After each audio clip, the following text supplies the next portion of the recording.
Hello everyone, welcome to random practice. तो आज का टॉपिक है एंगर।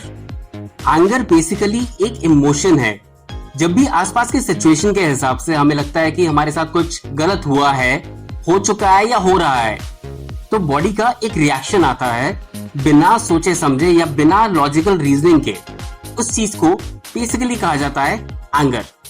अब एंगर बहुत ही नेचुरल चीज है, सबको गुस्सा आता है कभी ना कभी, और डे टू डे लाइफ में ये बिल्कुल नॉर्मल है जब तक ये आपको या आपके आसपास के लोगों को कुछ प्रॉब्लम क्रिएट ना करे या कोई नुकसान करना शुरू ना करते हैं।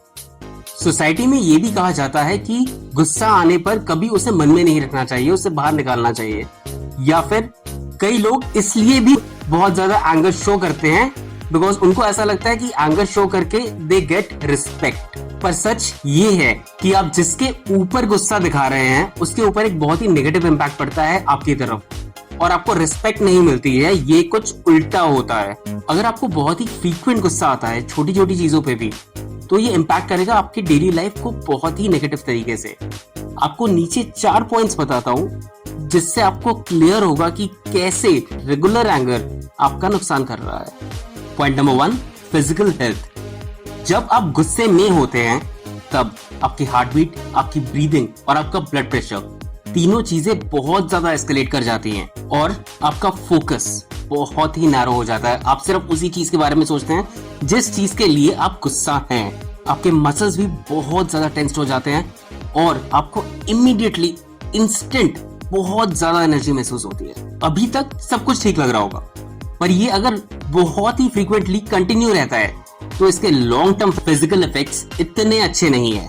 अगर आपको बहुत फ्रीक्वेंटली गुस्सा आता है तो आप सफर करते हैं बहुत फ्रीक्वेंट हेडेक से, hypertension, heart problems, skin problems, insomnia और डाइजेस्टिव इम्बैलेंसेस। इससे आपको हार्ट अटैक आने के चांसेस भी बहुत ज्यादा बढ़ जाते हैं। एंड नॉट टू मेंशन, अगर गुस्से में आपने किसी से लड़ाई कर ली या हाथापाई कर ली तो भी इंजरीज बहुत ज्यादा हो सकती है।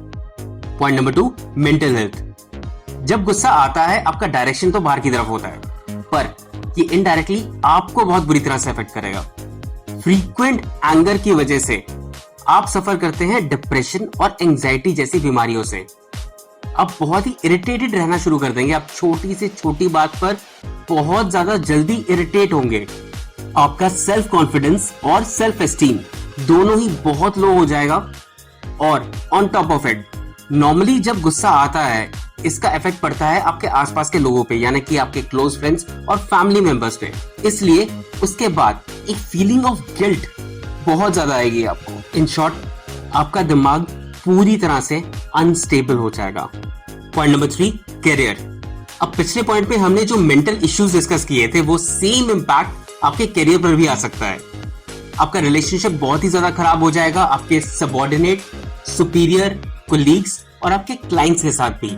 रेगुलर एंगर आउटबर्स्ट की वजह से आपके टीम में आपका एट्रिशन रेट भी बहुत ज्यादा बढ़ा हुआ मिलेगा। आपके और आपके कोलीग्स के साथ बहुत ज्यादा कम्युनिकेशन गैप्स भी डेवलप हो जाएंगे इसकी वजह से।